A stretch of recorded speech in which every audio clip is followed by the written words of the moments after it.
Glad you managed to find the room at least. A bit of a walk, I know, from the main centre to get here.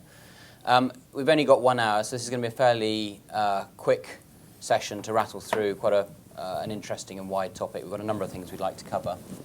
I'm going to start off. My name is Tom Page. I'm the Global Head of Hotels and Leisure for CMS, the international law firm. I'm just going to introduce my panel and then run through some of the topics that we're going to cover, and then we'll just crack straight on into the sort of questions which I have for the panelists, and we'll be opening it up at various points to the audience for questions if you have them. If you have questions during the session, please do put up your hands and I'll try and notice and involve you. Otherwise, we'll have a more open session at the end if you want to save them up till then. So please feel free to jump in or wait as you feel fit. With me today on the panel, we have Lukas Herkendlinger, who is the Managing Director for Germany, Austria and CE for Christie & Co. He established their Vienna office and opened up the Austria and CE markets for Christie & Co. And he covers transactions as well as advisory and valuations. Next to him, we have Lisa Neubwesser, Director for Invesco Real Estate. And she's involved in all the day-to-day aspects of asset management for their portfolio of hotels, which includes a number of airport hotels. I then have Patrick Fitzgibbon, the Senior Vice President of Development, EMEA, for Hilton Worldwide. Patrick leads the EMEA development team out of Hilton's European HQ just outside London. And he also told me just now he leads a project team within Hilton that looks specifically at their focus on airport hotels, which are a big focus for them. And then lastly, I have Christopher Choa, who has the very enviable title, which I'm very jealous of, called Director of Cities for AECOM.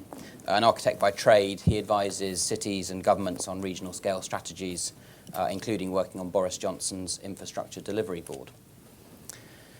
In terms of the topics today, we've sort of broken down what we'd like to cover into a number of areas, primarily operations, brands, market and distribution, real estate investment, and looking a little bit at sort of airport city developments at the end if we've got time.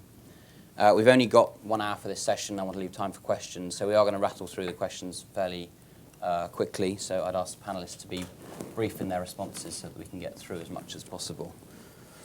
We're going to start off then looking at the operational side of airport hotels.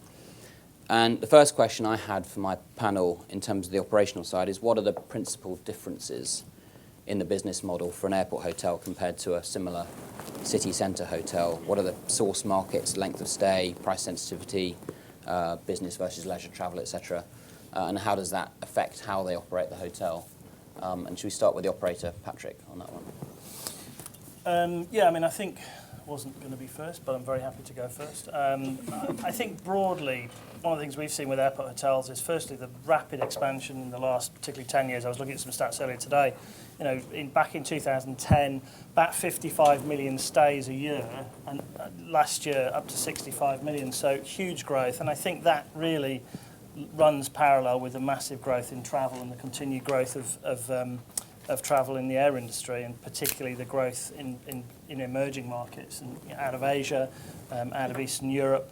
And that's led to a huge increase in the number of hotels at airports, and we've enjoyed significant growth there. I think probably there are a number of different types of airport hotels, and I think in some of the big hub airports you'll find huge meeting hotels. Heathrow is a great example of that, as is Frankfurt, Munich similar. Whereas when you move to some of the smaller regional airports, the travellers are really travelling for an overnight stay, one night stay. So there's a massive, and there's lots in between, and there's all that in between. So quite a divergence I think of product, really from economy all the way to upper upscale. Some discussion about luxury at airports. Does luxury work at airports? That's a question. I think possibly in some markets, certainly in the Middle East, there's a question mark about whether that's something that could work. Certainly in the US, I think there are 1 or 2 luxury openings sort of in the pipeline. I've used that pipeline word. I shouldn't have used that, but I have, but not in context. And so to some extent, but I don't think we want to be distracted by that, because I think the other aspect of airport hotels then is their proximity to the airport. So we typically see upper upscales closer to the terminal, often linked to the terminal, and then as you go down the food chain in terms of what hotels offer, they'll be further away from the terminal. So, and therefore necessitating travel and a shuttle service to the airports. Economy hotels typically will be the furthest away. So there's a really huge, wide variance of product available, and it's growing. Yeah. And Lisa, on the sort of asset management side, you obviously have both airport hotels and non-hotel airport hotels in your portfolio. How would you expect the operators to be doing things differently at your airport hotels? Well, interesting question. Clearly, when you look at the airport hotel, it's completely different, much more international demand profile of travelers, and in most cases, clearly not always, because particularly in Germany, we have probably a more balanced airport profile, if you like, a larger number of mid-size airports compared to more consolidated countries like France or London, where you have a much bigger focus on just those markets. And normally when we look at airport hotel opportunities, we analyze which brands are best suited in the context of low-cost airlines versus long-haul, short-haul, how much of the business there for a hotel would be driven by actually airport passenger movements, how much from the local business park, and how much from freight operations that are taking place there, the profile of the companies that are settling in the airport vicinity, and all of that needs to be captured by the right brand, and that can be a very, very internationally set up brand like Hilton. It can be more of a local player in Germany, for example, with Intercity. Lucas? I think a little bit like what Patrick said and also what Lisa said, it's very important to differentiate. On the one hand, you have like the big hubs with Heathrow being the clearly number one, Charles de Gaulle, Roissy, and then you have Frankfurt, and whether you have like this mix and the wide variety of businesses, of conference centers, of like what has been built in Frankfurt as well, where you have KPMG, where you have thousands of employees, we have Lufthansa headquarters, you have Fraport headquarters. So this, of course, has a material impact also on the operation of the hotel, of the individual hotels, as compared to, for example, when you look at Vienna Airport or Prague Airport. So still capital cities, but there is far less demand that is locally generated as there. And then, of course, repeating what has already been said, it depends on some hotels then focus probably more on airline crews. Others say, okay, we don't take any airline crews because that's not of our core focus, because the rates are too low. It's only occupancy driven. So it's really, one would need to look more into detail of the individual hotels to say, okay, is it a budget economy, mid-scale, is it more an upscale hotel, and what the overall environment at the respective airport is. Okay, and does the product or service delivery need to be different for a very sort of transient and international guest base compared to a city centre hotel with perhaps longer stays on average? Is there a difference in that? I think with a generally a shorter average length of stay at the airport, and in many cases it's also that there is a necessity to stay at the airport. It's not that like with city center or city hotel where there's more choice and more diversity, and people can choose this hotel or the other hotel. I think there is more importance from an operator side to really to keep that customer, a repeating customer. I think with the airport hotels, it's slightly different. Okay, and Patrick, you mentioned the importance of the sort of the link to the terminal, and that tends to be the more upscale hotels that have the links, and the budget ones tend to be further away. How important is that connection to the terminal in terms of how well the business will trade? Massively so, and I think location for airport hotels is everything, and ultimately drives the premium you can charge the closer you are to the terminal. I think one of the most significant changes in the operational structure of an airport hotel is the check-in profile and check-out profile. Big international airports, people are arriving not quite 24/7, but certainly 18 hours a day. You've got people coming in and out, and therefore usage patterns and when people want to eat and what they want to eat and how they want to eat can be very different in an airport hotel. And I think that's something that you really got to think about, particularly from a design perspective when you're thinking about the brands, but the brand positioning or restaurants or services and facilities that you're going to offer. But I think in terms of being airport linked, terminal linked, I mean, that's utopia, but it's often expensive, which is why you ultimately will move to a full service hotel. You'll charge more, the guests will expect to pay more to be right next to the terminal. So yeah, it's where you can get it, it's exactly what you want to try and achieve. So if airport-linked hotels are the ultimate location-specific hotels, why would you have a brand at an airport-linked hotel?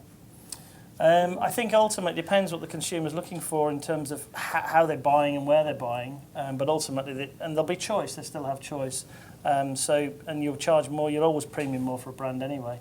And I think the airport depends who the buyer is, the investor is, depends who the ultimate owner of the hotel is. But they'll want all the systems, everything that goes ultimately with running an airport hotel and other things. Airport hotels will run at very high occupancies, particularly terminally linked. I mean, Heathrow, the Terminal 4 Heathrow, which we ran for many years when it was one of the key hubs at Heathrow, had an occupancy index of, it was running at over 102% because we were selling day rooms.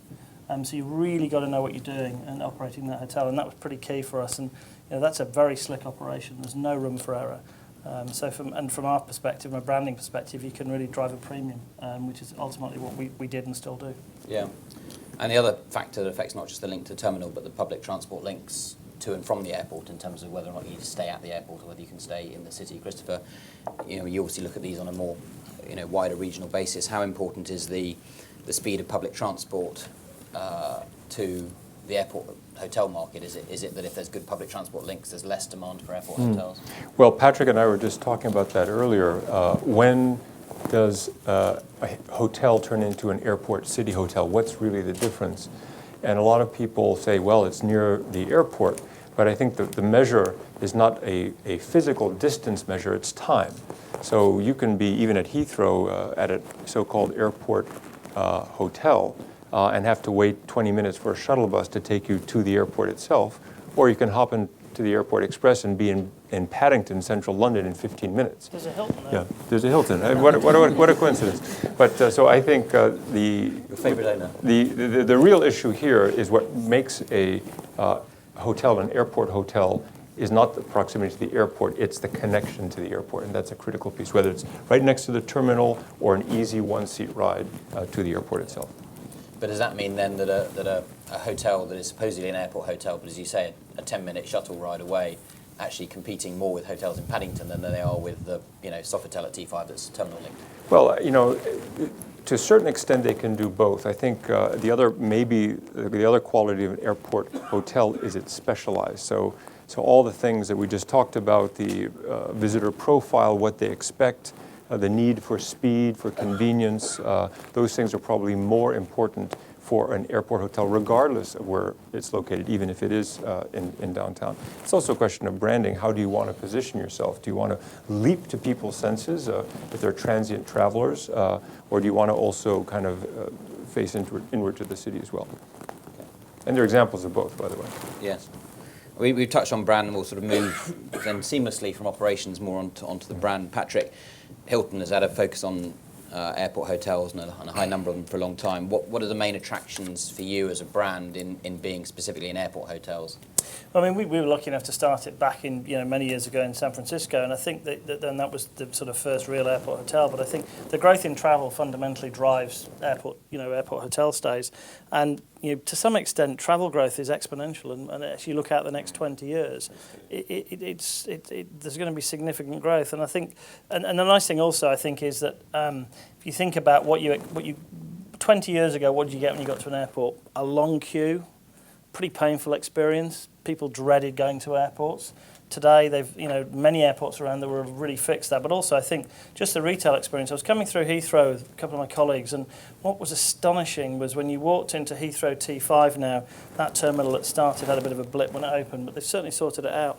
When you look at the luxury brands and then look at the size of the retail operations in the luxury brands in Terminal 5 today, it rivals Bond Street, Regent Street, or any of the high-end retail pretty much anywhere in the world. And I think that's the experience at airports has changed massively from one of just travel to one of retail, to one of entertainment, to one of great food and beverage experiences. And I think the hotels have benefited from that because people now say, actually, I'm not just going to arrive in time for my flight. I might actually go in the night before, get to the airport, have some time to shop and do that. And I think that's one of the real benefits is that, and we'll talk about airport cities a little later, but it's not just a travel experience now. And I haven't seen the numbers for some of the retail at T5, but it's pretty significant. The Burberry store does incredible numbers there. And so I think that's pretty exciting. And also, it's not all high-end. That's just an example. But you can pretty much buy anything at an airport now, which is unfortunate when you have kids because they tell you what they're looking for on the way home. So, and there's an expectation. You can actually buy most things at an airport. There's only so much you can fit into your hand. Yeah. So yeah, I think that it's a massive change. Yeah. Lisa, tell everyone what brands you've got in your airport hotels, and we'll go on and we'll. Which isn't exclusively a Hilton show, so we'll find out what other brands focus on airports. Lisa. We've got airport hotels in Germany, Austria, and in France. And in Germany, we have them, well, across the board, we have 3 NH airport hotels, which are performing very, very well. We've got an Intercity, we've got a Lindner hotel at an airport. And overall, I think there's a spectrum between walking distance hotels. For example, our hotel at Vienna Airport is within a probably 2-minute walk of the station and of the airport, and it's actually the only hotel at the airport at the moment. But that is quite interesting, talking also about transportation hubs. The way from the airport to the city center is the transportation is incredibly efficient. And I think that's actually one of the factors why the gap between ADR, between our hotel and the city, is not as big as you see it in other places. On the other hand, if you're looking at the Charles de Gaulle as an airport, it's incredibly painful to get from there into the city center. So therefore, again, that helps Charles de Gaulle airport hotels to charge a premium if they're close to the terminal. But being close to the terminal often also comes with a cost in respect of availability of freehold or the leasehold terms that you have to accept from the airport authority, which are, for obvious reasons, often reluctant to seize control of the land. Yes, we'll come back onto land in a second. In terms of other brands, are there other brands you think that sort of focus on airport hotels and have a particular special ability to run them? Like Hilton obviously doing. Are there other, Lucas, are there other brands you're aware of? I mean, if you look at the markets, if you look at Frankfurt, for example, there's one of the oldest one is the Steigenberger. And also, if you look at the new Berlin airport, without making any joke here, we talked about it. There's also Steigenberger, which is probably the only hotel that has been open for 4 years and has not received any single complaint, which is positive about the Steigenberger there. But on the other hand, you see, I think, some reticence. Kempinski is more in the past, but also not anymore in Munich. Accor with Novotels. So those are like special brands. I think it depends very much on the location. And coming back to on the city itself, coming back to the terminal link, just one thing that we've advised many clients on acquiring hotels at the airports or near airports. And I think what we realized, what is important, of course, a terminal link or direct terminal link would be ideal. But as we've already said, it comes with a cost. And it's more important to have the accessibility and also look at what the competitors have. If none of them has a direct link to the terminal, I think but all have a good accessibility. It's not a must to have the terminal link. I think in some cases also in Frankfurt again with Gateway Gardens, with new developments coming on the market, there is no rail connection yet. There is not really any shuttle sorted out element just open there. I think at the beginning, in the first years now, this might be a handicap for the hotels that are in operation there, compared to the hotels closer with like the Sheraton or the Hilton Garden Inn, of course, which are much closer to the airport with direct access. But this is a handicap that they will have to overcome with the rail connection that is planned. Yeah, It's a little bit like being chased by a bear. You have to be just a little bit faster than the person behind you. Exactly. A little bit closer to the airport than the airport. yes. We'll move on to distribution, which is obviously a topic that's always a big concern for everyone at these conferences. The distribution channels for airport hotels, does that vary differently from conventional city centre hotels? Do you find, Patrick, that there is a different mix of where the business comes from at your airport hotels compared to your city centre hotels? I think it depends on, generally depends on the hotel and also the source market. You know, it depends on the flight. The flights in and out of that particular airport. One of the things we see is a significant number of honours redemptions for us. So, you know, loyal clients who are regular travellers, because obviously you get a lot of regular travellers in airport hotels. So we see significant numbers coming through our own distribution channels that we control. But it does vary enormously. I mean, it's that, you know, leisure business depends where you are. It depends to some extent how people book, whether they book as part of a package. But oftentimes it's got all the same variances that we see today across the distribution channels. And consumers, depending on their habits, obviously we're trying to guide consumers back to our own distribution channels at the moment, which we talked about. It was talked about in the panel yesterday.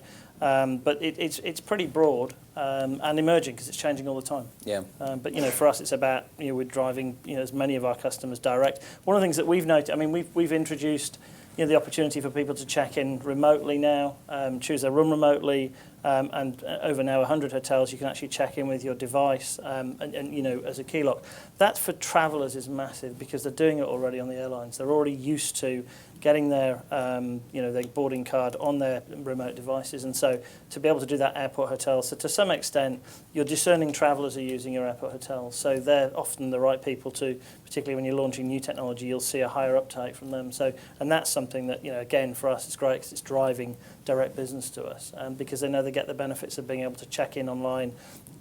As they're checking in, for their flight, they can check in, choose their room, and then if they don't want interaction with the front desk because they just want to get to their room, then they can just do that simply and easily.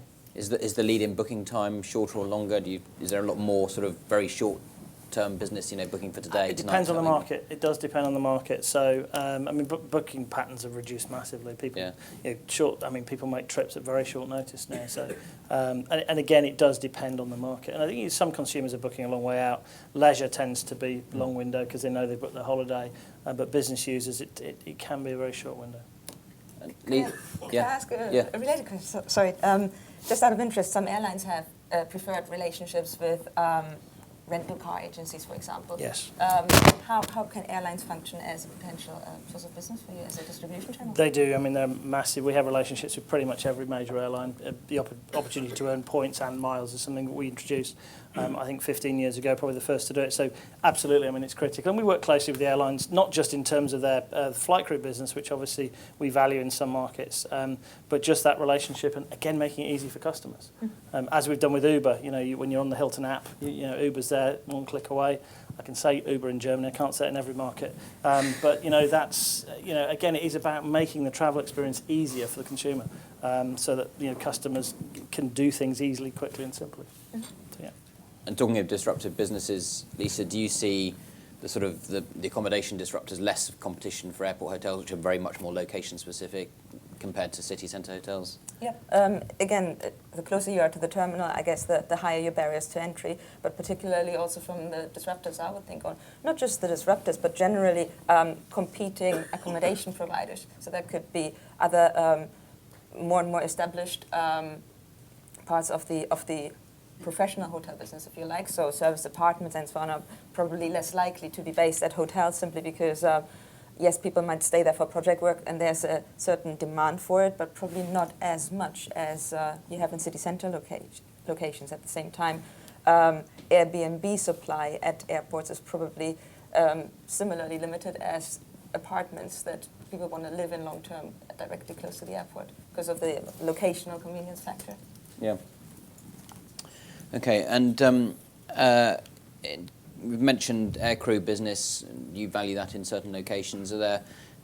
How important generally do you think aircrew business is to your hotels or Lukasz, or any of the hotels you're familiar with in terms of the mix of business? And some hotels that we've seen also, I think some of the Hilton branded hotels in Frankfurt, they don't take any airline crews. Correct. Is that correct? Correct. So you would imagine that with the Hilton and the Hilton Garden Inn that they have a lot of, or quite a high share of airline crews, but they decided that they don't take any airline crews because of the reason that I mentioned earlier. The rates are too low for them that it makes sense. But they also in the fortunate position that, as I said, there is enough local demand, there is enough business demand, so that they don't have to rely on airline crews. Some other hotels, probably if you have a mix of hotels and you're I don't want to say inferior location, and you have to take the airline crews, then of course you would take them because it's a good base, it's a solid base of occupancy.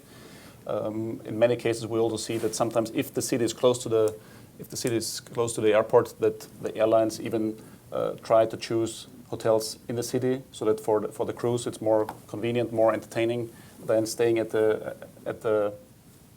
hotel at the airport. Sorry. Yes, I mean some businesses like Aurora in the UK built their businesses off the back of the air crews, but I guess that's it makes sense. It's a business model. Yeah? I mean there are enough airline crews, and it's different from airport to airport.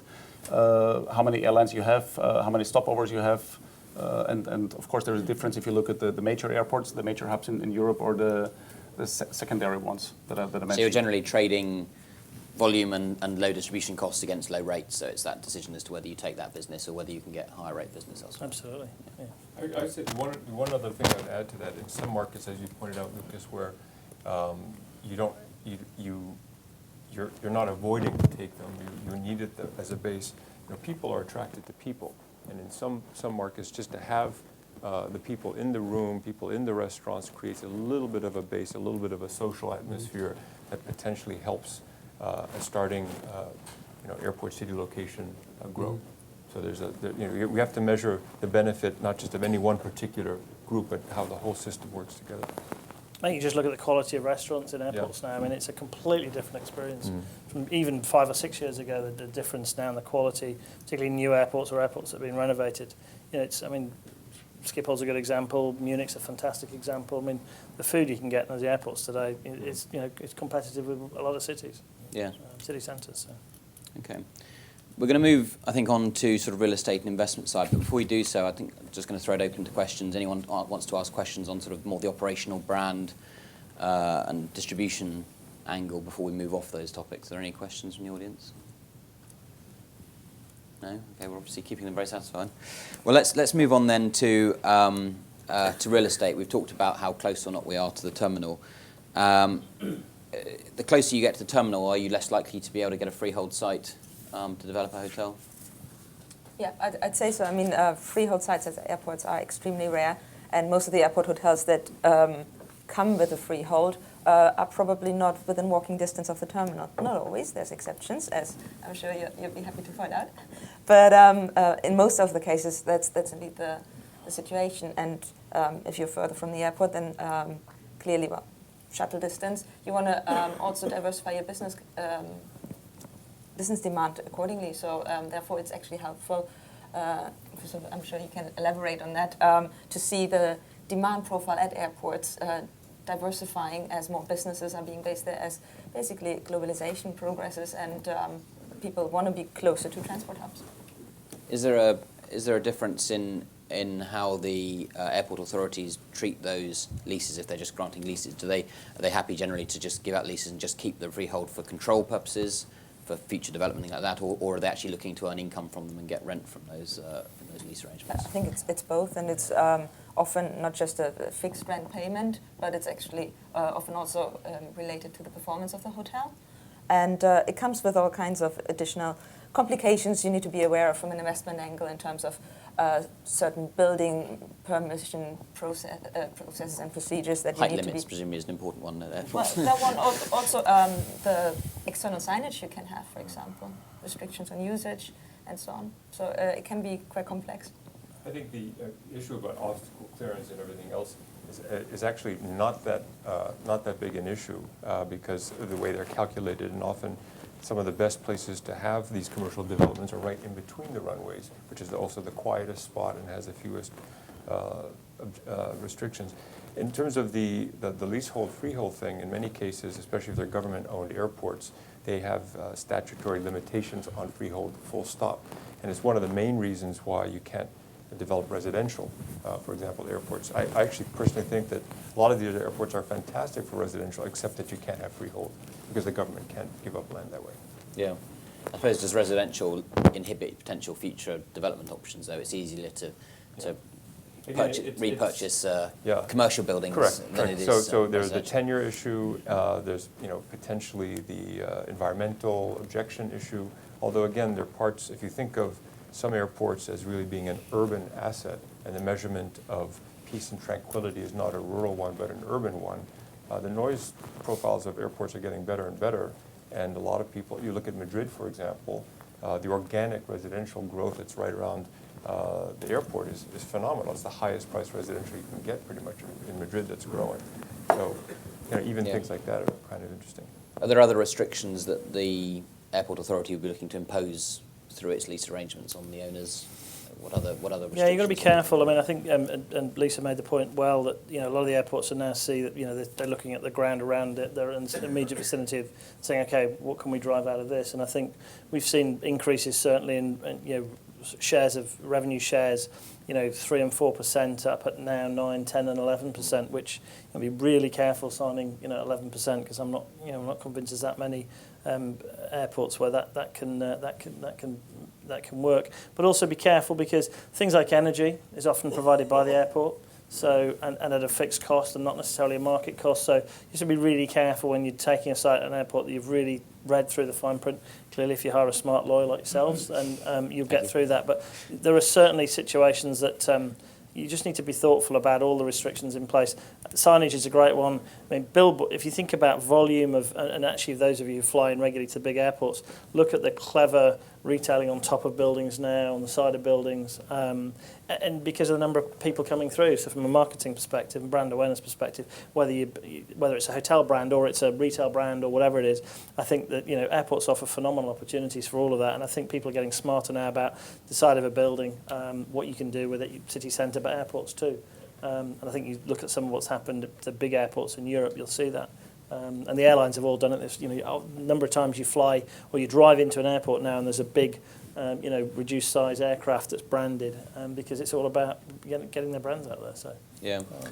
Are there other? I think from an investor's perspective, it's because it's very common at the airports that because they're all publicly or government or mostly publicly or government owned, that you cannot really buy them or acquire them freehold. That's very common anyway for investors. So that's why it doesn't really has a big impact. I don't know how many of the hotels the airport hotels that you own are, or if any actually of them is freehold. I think it's roughly half-half, and that directly is correlated with the distance they are to the airport. But the Vienna one, I think, is ground lease. It's a ground lease. Yeah. It's with the airport authority. And as with many of these restrictions, they're initially, once you're trying to get your head around it, a nuisance because it's all like, well, I can't do this, I can't do that, I have to ask permission for this. But it's actually also a long-term lived partnership with the airport authority, because what is nice about airports as well is you have long-term planning visibility, because it takes forever to get like an airport extension and refurbishment and so on. So if you keep a close relationship and close dialogue with the airport authority, it can also become a very important strategic partner of yours. And there's some airports that do it more proactively than others. I think some airports. Yeah, I mean, Schiphol, we've just literally, existing, we'd had a pretty ugly Hilton there for 25 years. Airport authority said, this is the entrance to our airport. We just don't want this ugly building here. So we said, well, if you build us a brand new one, then we'll move it. And more complex than that. But and for that, it was important for them. Absolutely. And it's now actually gone from being pretty much the ugliest building at the airport to, pretty fantastic building that's very iconic. And again, airports, airport authorities have got a lot smarter about what they need to do to compete, because they're all competing. People think airports don't compete. They absolutely do. They compete for, particularly the emerging business out of Asia. We spent a lot of time with quite a few of the German airport authorities. Munich is a great example where we secured a hotel which had been there for a long time. We took it over, rebranded it. But that's all part for them. It's all about when they go out and sell to airlines and they're trying to fill those slots and bring the carriers in, particularly from Asia, they want to be able to say, look at all the facilities we've got for your customers, that they'll want to come here. And it's a very competitive world out there. People often think, people just go to one carriers go to an airport and that's where they want to be. It's a very competitive sector. Yeah. I've seen in the States a couple of airport hotels that are sort of iconic buildings themselves that have that sort of, effect on people arriving at the airport. To what extent, I think, do airport authorities sort of have a say in what gets built there and the design of it and what it looks like and how it feeds into the... We were talking about Schiphol. I mean, Schiphol has an maybe because they're Dutch and the Dutch plan everything, but Schiphol Airport Group is really interested in the whole environment of the airport. The airport's just one part of it. It's also one of the most amazing high-speed train stations in all of the Randstad. They have 2 great hotels within walking distance, plus the Citizen M, plus the Hotel, the amazing environmental program, landscape program, and they even have something which, to my knowledge, is unique. There's something, a Schiphol Governance Forum, which is effectively intermediating between the surrounding townships and the airport themselves. So neither side has too much power and everything is adjudicated. So this is a group that is really thinking of the airport and the city as one single economic unit. And once you have that frame of mind, all sorts of really good things start to become possible. Munich's another one. Yeah. Munich does the same. And actually Munich, they describe themselves as being one of the true luxury airports in the world. They wanted a real luxury experience, and everything they do is about having, define luxury. But they're very emotional and very proud of what they create. And I think that's, and I think the partnership issue is massive for them. It's really important. And I think that's changed over the last 10 years. That's not something that you may have seen 10 years ago, but I think today and going forward, it's really important. Okay. I think the Middle East, some of the airports that are being built there, Dubai is a great example. It's just incredible. And we'll talk about cities in a second, I'm sure. But in terms of sort of the airport development, I suppose, a number of airports are looking at expansion, significant expansion, and that may require additional land from surrounding areas. I suppose, to what extent is there a risk for investors or operators that airports could end up being knocked down to make way for new runways or other development of expansion at the airport? Is that a risk? I think that's a question probably that from an urban planning perspective you can answer the best. But I think that those things they're not happening from one day to the other. No. So it's not that you say, okay, tomorrow you have to we're demolishing, repossessing the building, demolishing your hotel. I think those expansion plans from airports, they happen. It's a long term. It's 10, 20, 30 years planning process, and we see that for all the airports. So that's why I would not see this as a big issue. I don't know if with the hotels that you own, if the airport authorities are knocking on the door and saying, okay, in 10 years we repossess, or in 5 years. No, they didn't knock. They started flying closer to our hotel, which impacted sound insulation, and that clearly is a shame, because in a way, it proves you're an airport hotel because you're really close to it, but maybe a little bit close, too close to the sound of it. Yeah. And definitely talking about airport hotel particularities, also the maintenance costs of keeping the building in a good condition are probably different, probably higher than you see in city center hotels, simply because you have, as you mentioned before, from an operational perspective, you have more transient business, shorter length of stay, more movement, but also pure sound and ground vibration and so on. it does depend where you are, though, because those of us who live in the UK will know that my great-grandchildren will still be talking about a third runway at Heathrow, whereas you go to somewhere like Turkey. I was saving that up for the end, but yeah. Sorry, apologise for stealing your line. You go to Istanbul, tender, contract, construct, new airport, more than 100 million passenger capacity, 60 months. So it does depend where in the world you are, and they'll deliver it. They will deliver it. For up to 6 runways.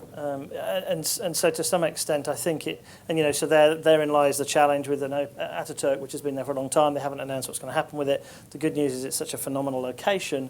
Other businesses will end up there. It depends whether it becomes a business park or whatever happens, but there'll be opportunities. But I think in emerging markets and some of those where travel is really growing fast, I think you'll see some airports built a lot faster. And I think that's certainly in Africa. We're certainly starting to see that, albeit the plans are certainly not as fast as Turkey. But yeah, but even if it's not that fast, once if a country announces it's going to build a brand new airport, at the other end of town from the existing one, what's that going to do to investor appetite for the hotels around the existing hotel? They may be trading fine for the next 10 years, but I think that's the stronger question, because usually when you have airport expansion, as Lucas said, you have a lot of advance notice. It takes a long time for those things to come about. And also, airports don't just expand like a little blob of water. There's a grain to them. There's some areas that typically are going to be definitely in the expansion zone, and other areas that you can remain very, very close to the airport and be out of an expansion footprint, which often is not just the runways, but it's also the noise corridors. It's when you have discussions of relocating an airport where you might end up being on the wrong side of town. But then the risk is much broader than that. It's not always your connection to the airport, your connection to industry, your connection to workforce, residential patterns are all completely upended. That's to me a bigger issue. But again, you have a lot of advance notice for that kind of thing, right? You think about Kai Tak Airport in Hong Kong moving to the Chek Lap Kok. That was a long time of discussion. A lot of people had a chance to reprioritize. Yeah. Okay. Should we move on to sort of, we're touching on, I suppose, investment already, so moving into that. Lukasz, what are the advantages of investing in or developing an airport hotel over a city centre hotel in an equivalent location? Why would you choose to do one rather than the other? I think one of the benefits or one of the advantages is that it's kind of diversification. If you look at the performance of airport hotels, or especially, for example, if you look at the performance of airport hotels in Munich as opposed to the city, as well as in Frankfurt as opposed to the city, you see that in both cases the occupancy levels are higher than in the city. On the other hand, the rates are lower, which still show, and at the end of the day, it's a different clientele, it's a different market that you're approaching, and it's like investing in. If you look at Germany, for example, it's still investing in a strong economy, but it's a different base, and one of the key reasons, in my view, would be diversification. Yeah. Would you add sort of broader, less seasonality as well? That comes along, actually. That comes along with diversification. Is also like if you look at city hotels versus resort hotels, but it's a valid point. It's diversifying in the seasonality patterns, in the demand patterns. You have a different kind of like a segmentation when we talked about the airline crews, for example. I think also there's only so much space next to a terminal. You only have so many terminal hotels, and I think that we were lucky enough to secure a couple of great hotels recently. One in Bristol, which we're doing. Stansted, we've now got one on the terminal. Both Hamptons, and I'll be honest, probably in 10 or 15 years' time, I'm not sure we'd secure them as Hamptons because I think perhaps other things would have gone in there. So for us, a fantastic opportunity to do that now. And the location, I go back, it's everything. Yeah, it's a limited supply of locations. Absolutely, and I think therefore, we have a great presence in airports, but probably only in half the airports we'd like to be in Europe. I mean, so it's still a huge market. But also, you start to look at some of the provincial airports and look at the travel patterns and look at the opportunity. Very few provincial airports have hotel product. Very few. Now, you don't need to build a super-duper 4-star or 5-star upper upscale hotel in those locations, but you build a good economy mid-market product, it's pretty solid returns. And interestingly enough, we're doing some analysis at the moment about when economies fall and when you go through a recession. The evidence would suggest that the airport hotels survive a little better than some of the hotels in downtown, particularly if it ends up being a price war.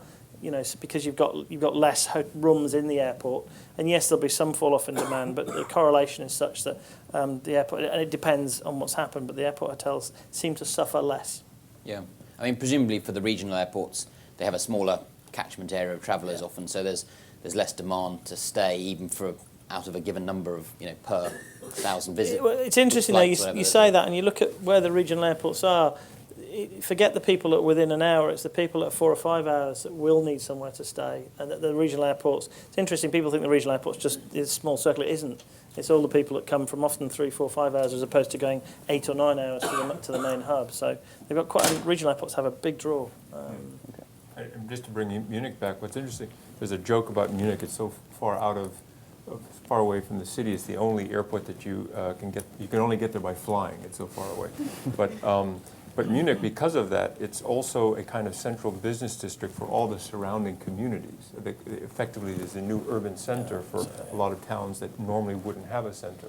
So that's another aspect. Absolutely. Yeah, I mean, here in Germany, Lukas, Lisa, we've got a federal system with a number of large cities rather than say the UK as we have or Paris, which very focused the main airports around a much bigger capital city with then smaller regional cities. How does that change the demand for hotels in Germany compared to those countries? I think just jumping back to the answers that Christopher and Patrick gave with regard to hotels and diversification of airport hotels, why to invest in airport hotels. I think it's also critical when you look at various airports that you have, and I'm overseeing like Germany, Austria, but also Central Eastern Europe. So of course, when we talk about the Frankfurts and Munichs and London's, Heathrows and so on, of course there is always a demand, but it's not only the airport that is growing rapidly and constantly. When I was working in my previous life, before Christie, when I was working in Budapest, for example, there was Malev, the national carrier, and there have been many talks about we need a hotel at the airport, at the capital city, and so on. And then Malev went bust, and there is no Hilton or there is nothing actually. I thought it was a comment. So it's really important when you look at the airports and from an investor's perspective or developer's perspective, where to invest and where to develop, the sustainability and the competitiveness at the end of the day of the airports is important. Coming to the question that you raised about Germany, I think the fact that we have not only one big capital city or one important city in Germany, but many, let's say, many key cities, 7 key cities, it opens up opportunities for airports, and that's why there's Frankfurt, there is Munich. In my view, whenever Berlin will open, I'm very much convinced about Berlin as the capital city, that in the long term, to me, this is like a no-brainer that it will increase in importance, and whether it's Lufthansa or any other airlines, that this will serve as a hub. And it creates an opportunity, of course, for those secondary markets, let's say for Hamburg, Cologne, Bonn, for other airports as well, or Stuttgart. But on the other hand, it also comes with a risk, because sometimes, depending on how low you get with the passenger traffic, passenger volume, that it can have an impact if there is some kind of like politically motivated development or expansion plans. And on the other hand, you have the concentration that everything is concentrated in Frankfurt, in Munich. It depends very much on the regional airports' ability to attract airlines, to attract, I don't know, budget airlines, economy airlines here or there. So it's, yes, there is an opportunity in Germany probably that is bigger than in other markets, but it also comes with a risk, and it has to be like thoroughly assessed what the future strategy of the individual airports is, how they want to compete with the other markets, with the other hotel airports. It's going to be quite sad when Tegel closes, because it's probably one of the few airports left in Europe where you can step off the plane and probably step into your taxi within about 50 paces, because it's so short. Tegel, it's great. Tegel, you pick your bag up Plane straight taxi outside. Yeah, journeys it's are great great. actually. It's a wonderful airport to arrive in. Yeah. Wonderful. I mean, many people in Berlin and many people love it. You know? They're not really complaining, or they don't. It's a good airport. They're not that sad that the new airport is taking longer than expected, much longer than expected. I think from our perspective, we like that Germany has many like top 7, top 10 cities and so on, because indeed, as Luca said, increases the size of the pie from our perspective. We don't necessarily see ourselves as German investors, but indeed pan-European. And if you have less of a steep gap or decline from the capital city to other regional cities, it makes it more interesting. Yeah, more opportunities. Yeah. Yeah. Changing tack slightly, and just looking at the airlines, if you go back 40 years, a number of hotel brands were actually originally created by airlines. Le Méridien was created by Air France and others. Qatar Airways has recently bought the Sheraton Skyline Heathrow and the Novotel Edinburgh Park, which is very close to Edinburgh Airport, and both airports to which they have airlift. Do you think we'll see more investment by airlines in hotels, either airports or in the cities to which they fly? Do you see that as a growing trend? It would seem a natural kind of like connection for me, because it's like vertical integration, if you like, of your demand profile. After all, these days we're also talking a lot about big data. Clearly the airlines have a lot of information on the people they're transporting, and I'm sure that a hotel operator could benefit from that in terms of their marketing, their profiling of their guests. So it would seem like a natural movement. At the same time, the hotel industry could benefit massively from some of the technological advancements that the airline industry has initiated, and that is filtering through to hotels. It started with revenue management back in the days. It is, reflected in the online check-in that started with airports, airlines, and is now slowly coming into the hotel sector. So I think there's a lot of opportunity if those two major travel players basically move closer together. Okay. Personally, from my view, I would not see the typical, like the Lufthansas or the Air France KLMs to redo what they've done decades ago, actually, that they say, okay, we're now investing into hotels. I would rather see that, because, like you said, they all had their own brands, Yes. and they disposed of them. Perhaps this is more of a trend for state-owned airlines rather than... I think state-owned airlines rather probably than public more companies. exotic airlines. To say, okay, there are some, like Asian airlines that are coming that want to have a foot in the door in Europe, that they look for opportunities and they say, okay, with all the people that they bring, with all the passengers that they bring from Asia, or also, let's say, Middle East, state-owned Well, HNA is airlines. an airline, isn't it, and has a major stake in NH, so we're starting to see more. Well, we're trying to future cast a little bit, and normally these national airlines, they're not terribly competitive, except in certain cases. For example, you look at the long-haul fleet in the UAE, Dubai, Emirates and Turkish Airlines. and Turkish and Etihad. These guys are buying long-haul capacity because they recognize that airlines don't really serve airports; they serve regions.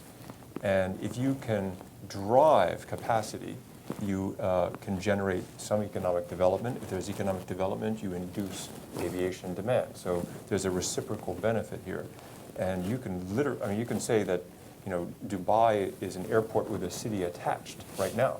It's not just a city and then a passive airport. These two things have been carefully planned for a while. And particularly, not so much in mature markets, but in emerging markets in China, India, Indonesia, parts of the Middle East, Africa, I think we're going to see more and more of that. So then you have to think, what is the role that the hotel plays in all of that? I mean, again, everyone who's trying to create this economic unit is going to say, if we can create some destination pull, some environment, something attractive for people to want to come there, spend a little bit more time, transfer through there, it drives aviation demand, and in turn it creates a virtuous cycle. So hotels have a huge part to play in that argument. It's not just about the airline.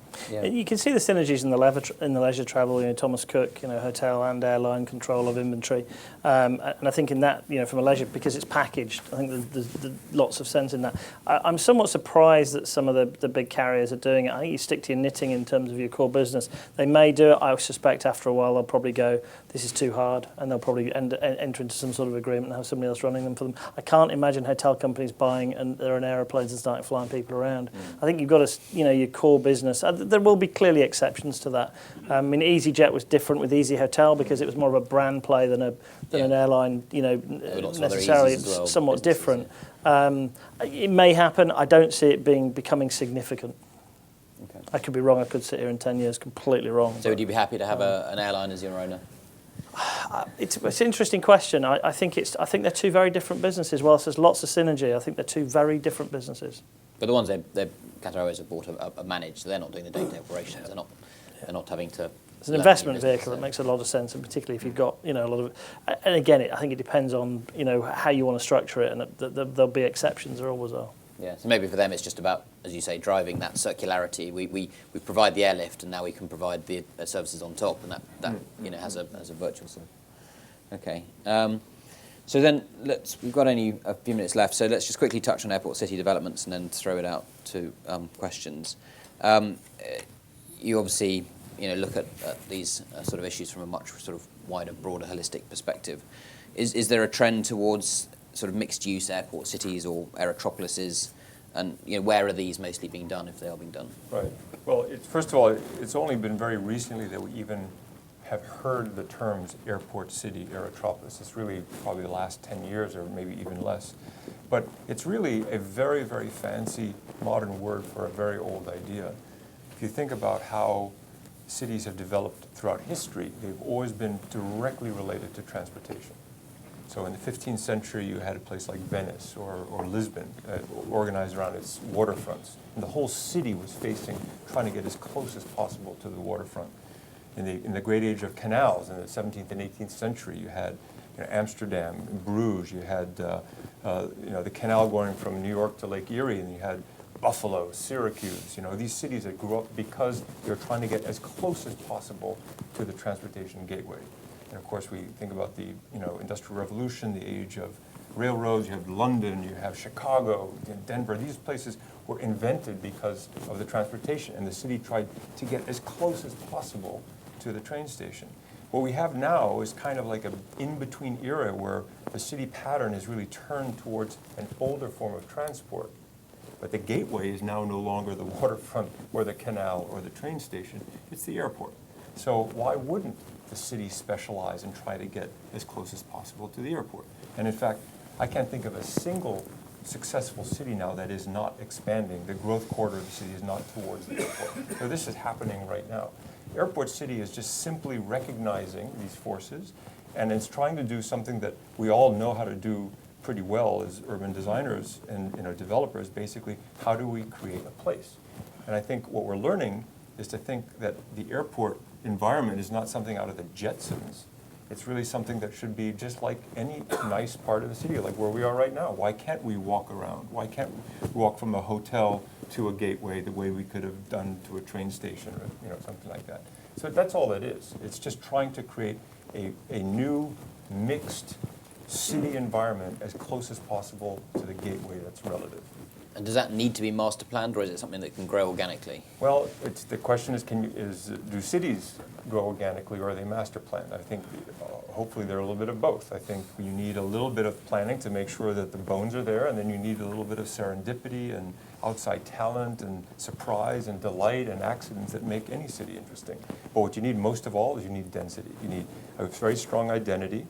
You need strong density, mixed use, and connectivity. These are the ingredients just for a regular city, but especially for an airport city. I think they exist already. Yeah. I mean, I think Heathrow's a good example, Frankfurt's a good example, Well, I think Munich's a good Schiphol example. is great. Yeah. We've done work, so Frankfurt, the largest building in Germany is the Square. I don't know if anyone's, if everyone's been there. It's, walking distance to the terminal. Two hotels in there, I think.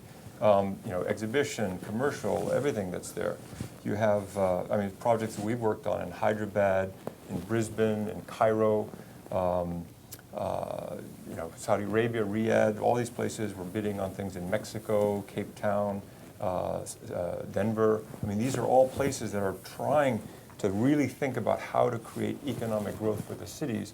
And the cities are looking to the airports are looking to the cities. It's a reciprocal benefit. But really, they're just discovering something that cities have always done since the age of camels and shoe leather in Jerusalem. It's just combining cities and people in movement.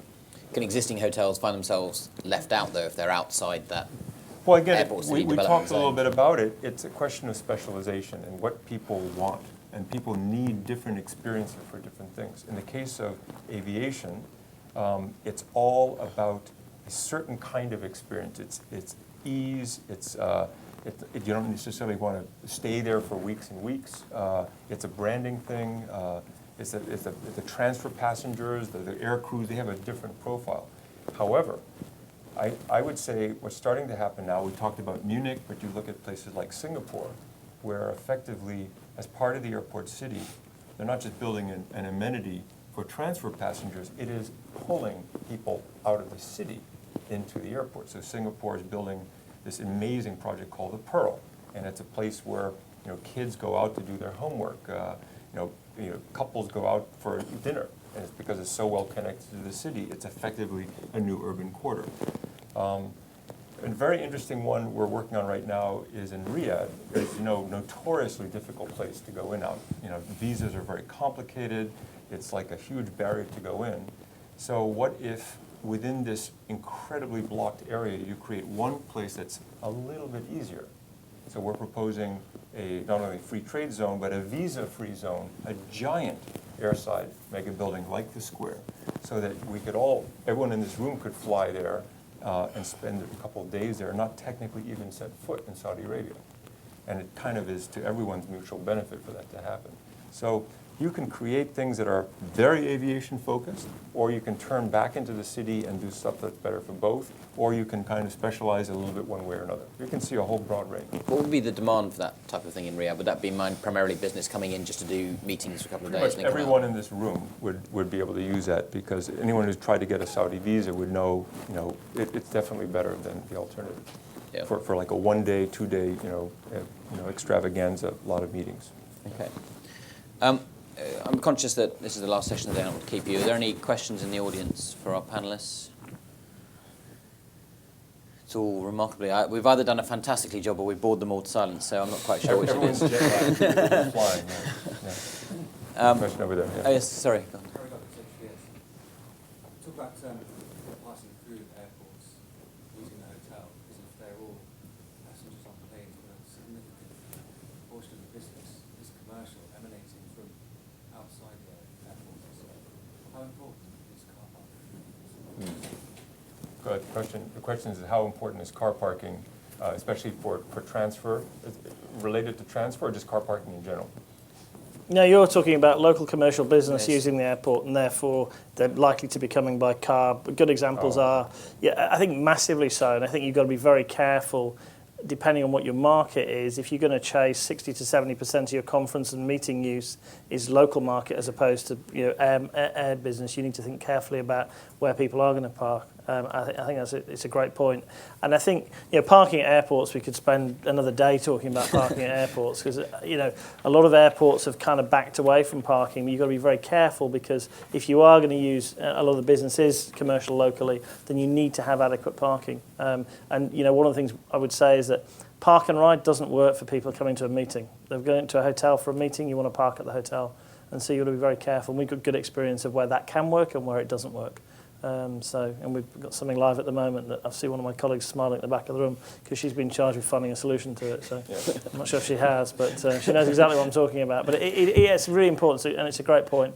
And I think that's where sometimes being on terminal may be, that may work against you, because you may have less parking unless there's actually parking right adjacent to you on the terminal, which you can use. At the same time, Yeah, sorry, go ahead. if you're a little bit more removed from the airport itself, you can have easier access to cheaper land and actually use parking facilities as an additional revenue stream and as your USP to attract passengers that are okay to leave their car there while they go for a short trip or so. And otherwise wouldn't want to stay at your hotel if it wasn't for the parking that you can offer them. The only, I'm going to be slightly contrarian here, because I think parking is a huge issue. But the issue is, if you're designing a really well-connected, dense, mixed-use city site, how would you answer the question? So parking is important unless you can find other ways not to have it, and that has to do with density, but you need a whole public transport offer, all sorts of things. And right now, we're in a very transitional mode. We think that airports are like this rural, semi-rural place you can only drive to. It's surrounded by, nowheresville, but it's potentially just like downtown. And also you have to think about, probably not tomorrow, but within 10, 15 years, I wouldn't be surprised if you had precincts like that which are basically only accessed through, say, autonomous vehicles. So basically the model there is access to mobility, not having to park a car. It's two slightly different questions. Any more questions? Yes, there. Not a question, but I thought that perhaps closing remark could be a story from the airport at Gardermoen, close to Oslo. There was a very creative management director in the Radisson Hotel there, and he had low occupancy on New Year's Eve. He had a hotel with very good isolation. He had a nervous dog, and he combined this to make New Year's package for dog owners. Very successful. That's the idea. It's quite clever. Yeah, it's true. And you see airline terminals, airport terminals all around the world that are thinking precisely about these kinds of things. How can we make a special experience? But really, is it any different than a neighborhood or trying to make an interesting part of the city? That's exactly what's going on there. I guess the housekeepers weren't overjoyed the following morning when they went in to service the rooms. Okay, well, we're already a few minutes over, so I don't want to keep you. I'm sure you've all got other things to be getting on to. Just very quickly, one final cheeky question for all the panellists, actually prompted by the fact you're working for Boris. Now, apologies for this being slightly UK-centric, but Heathrow expansion or Boris Island? maybe you're not familiar enough with the... Dead easy answer. We need both. You look at the growth out of Asia, you need both. London needs both. I would say Heathrow expansion for sure. I'm a pilot. I love the idea, but I don't think the Heathrow Island makes any sense economically. I think you should expand at both Heathrow. He didn't ask that. Yeah, Heathrow and Gatwick. You have a point-to-point and a hub airport, and they both need to expand. Okay. How can I possibly contradict the pilot? Okay, well, thank you very much. Can you please all join me in thanking the panel for their excellent insights? Thank you very much. That was really good. Really enjoyed it. Yeah, no, it's good.